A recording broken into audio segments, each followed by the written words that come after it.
Eh bien salut à tous, on se retrouve donc pour la vidéo tuto sur comment créer une machine virtuelle. Vous avez été énormément à me demander de faire ce tuto. Donc 2-3 trucs à savoir avant de créer sa machine virtuelle. Il faut un ordinateur quand même assez puissant, donc là vous allez voir que c'est un vieil ordinateur, j'ai seulement 4 Go de RAM, mais c'est vraiment le minimum. Ensuite, si vous voulez créer une VM de 64 bits, pour la plupart d'entre vous, il faudra activer une option spéciale dans votre BIOS. Je vais vous montrer tout de suite comment on fait pour activer cette option. Donc, je vais vous montrer comment on accède à mon BIOS, qu'on n'aura pas tous les mêmes BIOS, ça va être différent suivant votre version de la carte mère.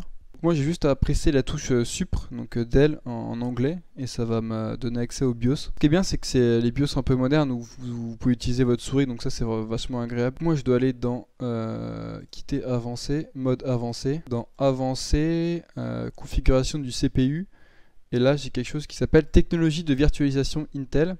Donc là, vous voyez, vous avez juste à l'activer, ça vous permet de faire des machines virtuelles en 64 bits et vos sauvegardes. Voilà, maintenant vous savez comment créer une machine virtuelle en 64 bits. Donc on va passer au tutoriel. Pour ce tuto, je vais utiliser VMware. Donc cette version-là est gratuite, ça s'appelle VMware Player, et vous avez la version payante qui est VMware Workstation Pro. La version gratuite, elle suffit vraiment à elle-même. Voilà le menu qu'on a. Vous pouvez voir sur la droite ici, vous avez créer une machine virtuelle ou ouvrir une machine virtuelle.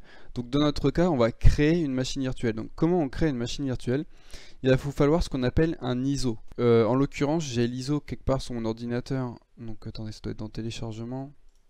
Voilà, de Windows 7 par exemple. Donc je vais aller l'ajouter, c'est du 32 bits moi. J'ai pas pris du 64 bits malgré le fait d'avoir activé l'option, mais j'aurais pu. Vous faites créer une nouvelle machine virtuelle. Et ici vous allez chercher l'ISO de l'OS que vous souhaitez émuler. Je le sélectionne, je fais ouvrir.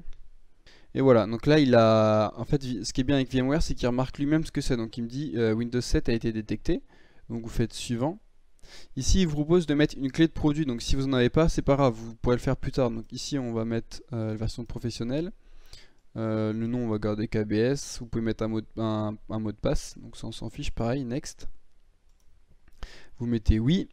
Ici, vous donnez un nom à votre machine virtuelle et surtout un emplacement à votre machine virtuelle. Donc faites attention, moi actuellement je suis sur un SSD, donc je vais aller le mettre sur mon HDD. Je fasse gaffe, il y en a déjà une qui s'appelle Windows 7. Donc l'appeler Windows 8. Voilà, même si Windows 7. Hop. Donc maintenant, là ça va être l'espace que vous souhaitez allouer à votre VM. Donc par exemple 60 Go, c'est pas mal pour une VM, donc on laisse 60 Go.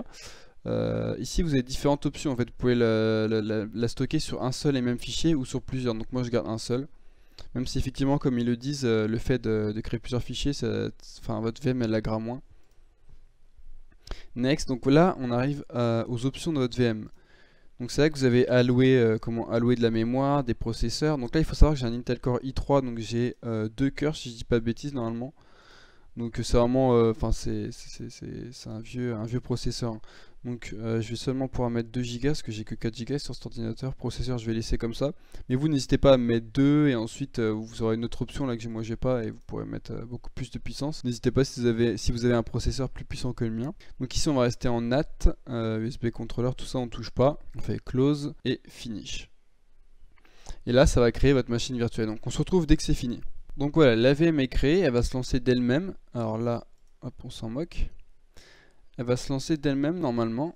Et donc là, ça va vous mettre comme un menu d'installation normal en fait, comme si vous voulez installer sur votre propre ordinateur. Donc voilà ce qui va apparaître, ça vous devez le connaître, c'est le menu normal en fait d'installation de Windows. Pareil, vous allez attendre jusqu'à la fin de l'installation. Donc une fois l'installation terminée, votre VM va redémarrer et ça va vous lancer Windows comme sur un ordinateur normal. Donc là, vous attendez que l'installation se termine. Votre VM va redémarrer une énième fois. Et cette fois normalement c'est bon, vous avez Windows d'installer sur une machine virtuelle totalement fonctionnelle. Alors faites attention où vous chopez les ISO, certaines versions sont pas mises à jour, donc faites tout de suite les mises à jour. On l'a vu là avec le ransomware WannaCrypt, donc il faut vraiment faire attention à avoir une version à jour. Ce qu'il faut savoir c'est que l'ISO de Windows 10 vous pourrez le télécharger facilement sur le site de Windows, donc vous tapez Windows 10 ISO. Mais par contre les autres versions de Windows ça va être compliqué en fait, ils vous demandent tout de suite une clé pour pouvoir télécharger l'ISO. Donc il va falloir que vous le trouviez sur d'autres sites. Windows 7 ISO, j'ai tout simplement tapé ça dans Google. Et j'ai été sur le deuxième lien. Ouais c'est ça. Et normalement ici, attendez, c'est vers le bas, je sais plus où, il vous propose de le télécharger. Voilà, c'est ça.